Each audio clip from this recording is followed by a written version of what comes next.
Magandang hapon po sa inyo pong lahat, sa mga subscriber po ni Commander Ilyas. Ayan, ito naman po yung ating pong ipapakita po natin ngayon. Ayan, sa mga naniniwala lang po ito, sa mga sa mga natawag na mga kalikasan. Ayan, sa mga naniniwala lang po sa mga kalikasan. Ayan. Papaliwanag po natin yan kung ano pong mga gamit po niyan. Ayan, para sa mga hindi pa po nakakaalam sa mga ganito pong klaseng pangitain o natawag na mga video, ay inyo pong maunawaan at inyo pong malalaman kung saan po mga gamit ang mga yan. So ayan, unahin po natin itong sinukuan. Ito po yung tinatawag po ng mga karamihan po ng mga antingeros na sinukuan. So sinasabi po na ito po ay ang nagpapalubag-loob sa kausap. Ayan. Halimbawa, meron po kayong kaalitan, kapag meron daw po kayong nitong gamit, ang kanila pong kalooban ay lalambot. So, ayan. Kaya nga po tinawag ito na sinukuan baging. Ayan, at may cross po siya. Yan po yung patalandaan na meron po siyang cross sa gitna. Ito nga po yung sinasabi ng mga antingeros na sinukuan.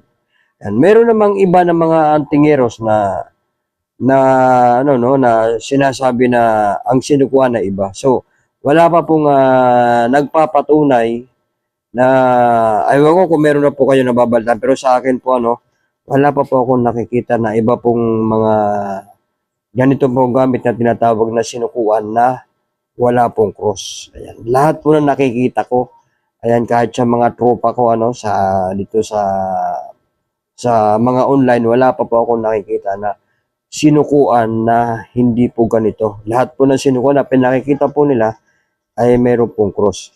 So, ang gamit po nito ayan, ang pasuko po sa matigas na kalooban ng isang tao. Sinukuan. Ayan. Maganda po ito na halimbawa meron po kayong kayo po ay mag-a-apply ng trabaho medyo hindi po magiging matigas yung mag-interview po sa inyo. So ang kanyang kalooban ay magiging malambot. Yan, siya pa nga naniniwala lang po naman sa mga ganito pong klase.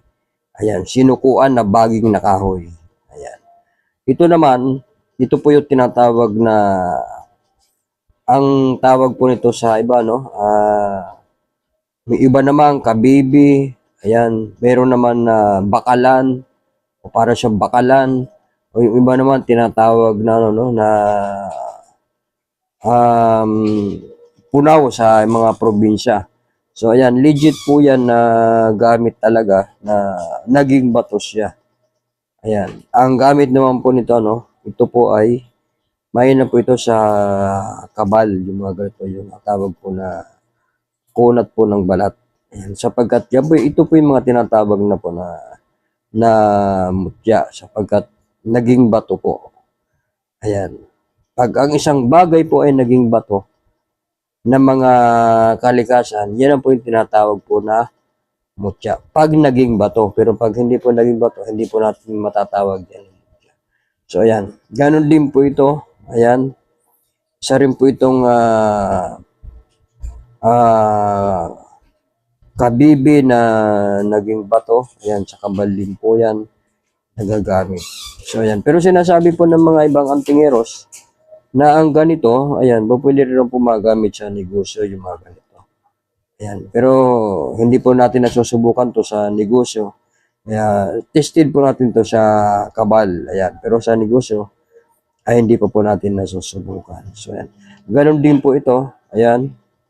Isa pong uri ng shells yan na naging bato. Kaya matatawag po siya na mutya sapagkat siya po ay naging bato. So, ayan. Sa kabal din po ito.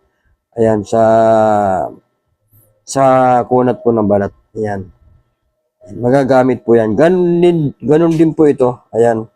Ito naman yung tinatawag na tamilok. Ayan. Sa kabal din po yan. Ayan. Sa kunat din po ng balat. So, ayan. Ito, magagamit din po ito sa ito po yung magagamit sa negosyo sapagkat natutulad po sa linta. So ayan, kunat at saka sa negosyo po ito magagamit. So ayan, katulad din po yan ng linta. So ayan, titistingin po natin mamaya yung mga linta po dyan na sila po yung mga magnetic. Ganun din po ito. Ayan, isang ore din po siya ng shell na naging bato na siya. Ayan, kaya matatawag po siya na mutya. Ayan, yan po ang basehan. Matatawag po isang bagay, yung mga ganito pong klase na mga nilikha ng kaligasan kapag siya po ay naging bato. Ayan, dyan po siya matatawag na mutya. So, ayan, mainam po ito sa kabal. Ayan, sa kunat po ng balat, laman, tibay po ng buto. Ayan, basta po mga naging bato ng mga kalikasan, yan po yung matatawag po natin na matatawag po na mutya. Hindi lang po natin, lahat po ng mga antingeros o mga agimatero o kano pa man hong tawag, natatawag po na mutya. Katulad din po nito, ayan o. Isa rin pong kabibis siya na naging bato. Ayan, kaya lang, ito po ay kristal na po siya. Ayan, hindi po katulad nito na hindi po sila kristal. Ito po, naging crystallized na po siya. So, ayan. Tagos na po yung ilaw po ng cellphone po rito. So, ayan. Napakita ko po sa inyo kung paano po siya naging tagos po yung kanyang liwanag po sa yung kanyang refleksyon. So, ayan. Tumatagos na po siya sa refleksyon ng ilaw ng cellphone. So, ayan. Tumatagos po siya, kaunti lang. Ayan, hindi pa gaano siyang hindi pa siya gaanong talagang tagos talaga na maliwanag. Meron naman po tayong gamit na talagang ganito na tumatagos na po talaga, napaka liwanag na po ng ng pagkatagos po ng ilaw. Pero ito, ang tagos niya po dito lang po sa mga gilid. So malapit na rin po sa maging kristal. Ayan. Isang uri po ng kabibi na naging bato siya. So yun yung tagos niya pa lang ng ilaw dito pa lang sa mga gilid. So ayan. Siguro sa katagalan, yan ay legit naman po siya. Ayan. Sapagkat siya po ay talagang bato na po siya. So ayan. Kaya po matatawag po siya na legit kasi bato na po siya. So ayan. Ito po yung ito naman yung isang uri din po ng bato na marami po kasing kahawig ito eh. Pwede po siyang sa papaya, pwede siya sa sili, yung mga ganitong klase. Ayan, naging bato po siya. Ngayon, ang kagandahan nga lang po nito, ayan, sapagkat sa mga sa mga agimatero, ayan, yan po yung ito pong bato, no? Meron po itong gabay. Ayan. Matatawag po na gabay siya. Ayan. Meron po siyang gabay. Ayan. Yan po yung matatawag, pinakagabay niya. Ayan. Mainam po siya na, ayan, sa mga naniniwala po sa mga ganito. Ayan, sapagat yung ganito naman, ito po ay talagang original siya, hindi siya pati yung pinakaano niya. Ayan, yung parang pinagputulan, ay legit po yan, hindi po yan niliha, talagang natural. Ayan, at meron nga po siyang gabay. So, ayan. Po siya. Ang tingin ko po rito kasi siya, papaya, no? Ang pinakabunga niya kasi malalaki, ayan. Ano po siya ng papaya. Ayan, naging bato. So, ayan, sa mga naniniwala lang naman po. Ayan, kagandahan niya lang po nito. Kaya hindi ko po siya tinatapon sapagkat may nakikita po ako na gabay niya. So, ayan. Ayan, kaya na po natin nakikita yan, yung ganito, sa mga ganitong klase. Ayan, sapagkat tayo po ay nagtatawas at tayo po ay nanggagamot sa may mga naingkanto, mga sinasapian, kung ano pa man. So, pagdating po sa ganyan, ayan, pagdating po sa mga ganitong pangitain, matalas po ng ating pumata sapagkat tayo po ay nagtatawas. So, kapag ikay nagtatawas, kapag ikay nanggagamot, na natawag na albularyo. So, ang iyong imahinasyon ay talagang napakalinaw at saka makikita mo talaga. Ayan, kapag ikay isang albularyo. So, ayan, napakainam po na gamit. Ayan. Tapos, ito naman, ito yung po tinatawag po nila na, ang tawag po rito, meron lagpasan, meron lampasan. So, ayan, tagos na bato. Yan, mainam po ito na magagamit sa mga lakbay, paglalakbay. Yan, tagusan na bato. Yan, ibig sabihin, makakarating po kayo sa inyo pong paroroonan na wala pong aksidente o wala naman pong problema sa kalsada. Makakarating po sa inyo pong paroroonan na maluwalhati. Tagusan na bato. So, ayan. Ang iba po nito, ayan, ginagamit po ito sa taga-apply po ng trabaho. Ayan. Ibig sabihin, makakatagos po kayo sa inyo pong interview, makakapasa po kayo pagka meron po kayong tagusan na bato. Ayan. Para lang naman po sa mga naniniwala. So, ito naman yung alitap-tap na bato, ano? Ito po ay nagagamit po ito sa negosyo. Ayan. Sapagkat symbolic po nito itong alimang alitap-tap. Yan po yung nag-uumpukan. So, kapag mayroon po kayong tindahan, may gamit po kayo nito, linalagay nyo lang po sa kahadihero, linalagay nyo ng binta. Ibig sabihin, yung pong paninda ay mapapansin po ng mga tao mabibili. So, ayan, batong alitap-tap. Gamit po sa negosyo. So, ito naman po, ano, ay isa pong uri siya ng matatabag po na, ano, no, lintang puti. Kaya lang, ang ano niya po rito, meron po siyang pinakakaliskis. Ayan. Dito po sa ano, ayan, natural po yan, meron po siyang pinakaliskis. So, ayan, mainam din po ito sa kabal. Ayan, ayan, mainam po yan. Ito naman po yung mga tinatawag na, ayun, madalas na po yung nakikita ito, no? Kahit naman sa online, meron ito. Ayan, sa online, marami po ito. White umo, yan, alam naman po natin na ang ganito, ayan po yung sa kabal. Ayan, excuse me, mainam po yan sa kabal yung ganito. Yan.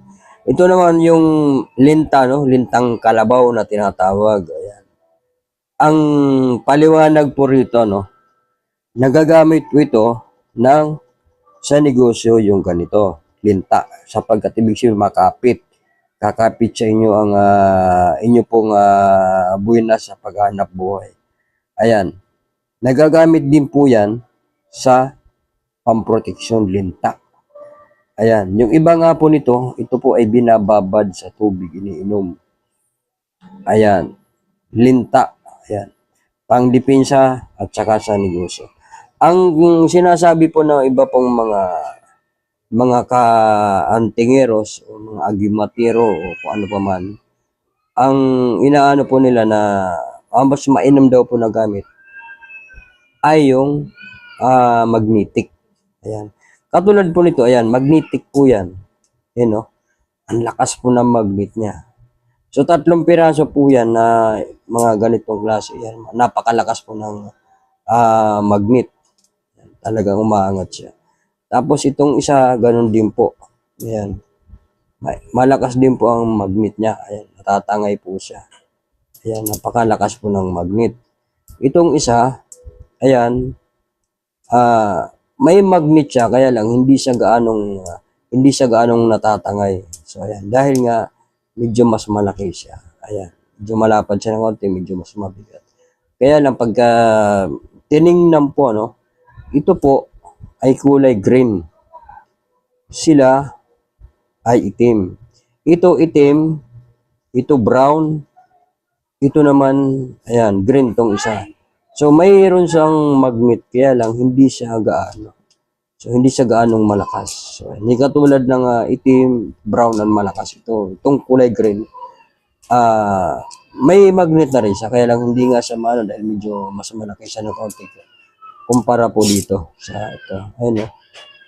So, ayan yung mapakita po natin ngayon sa ating pong vlog about mga kalikasan o tinatawag po na mutya.